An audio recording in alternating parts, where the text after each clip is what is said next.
Hello YouTube. So to do a quick video here, I decided to kind of change things on the Zello channel that I set up.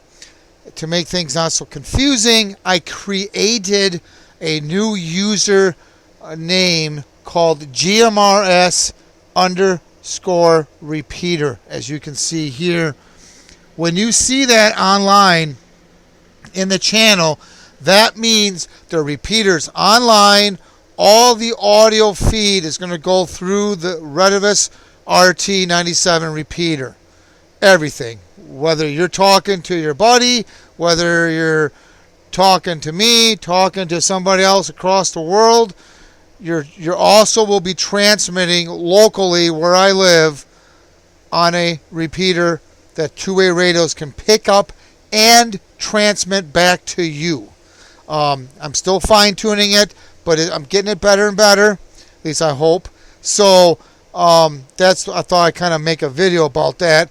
Kind of change that up. When it's not online, or if it says offline or not available or whatever, then obviously there'd be no repeater refeeding the audio back through the channel.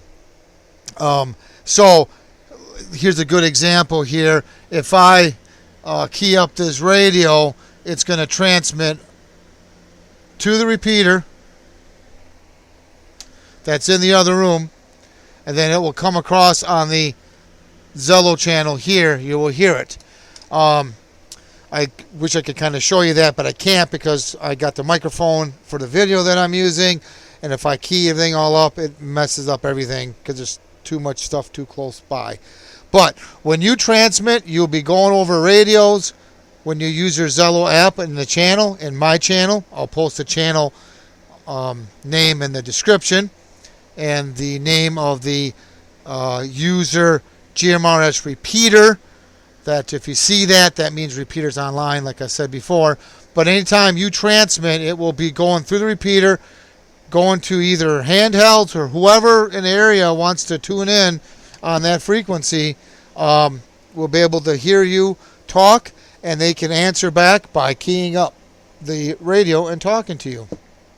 So the only thing is this will not be on, my repeater will not be on 24/7 because I use a handheld radio and the battery will go dead. The channel itself will still be there, and you can still use the channel without the repeater being online. You can still talk among ourselves or talk to me if you see me on there. But yeah, so that's what I did. I decided it'd be less confusing if I made a new user, and that new user is GMRS underscore repeater. And if you see that in the channel, that means repeater's online. If you don't see it in the channel, then that means repeater's offline, but you can still use the channel to talk among yourselves. So I thought I'd do a quick video about that. If you have any questions or comments, please post them down below, and please subscribe. Thank you.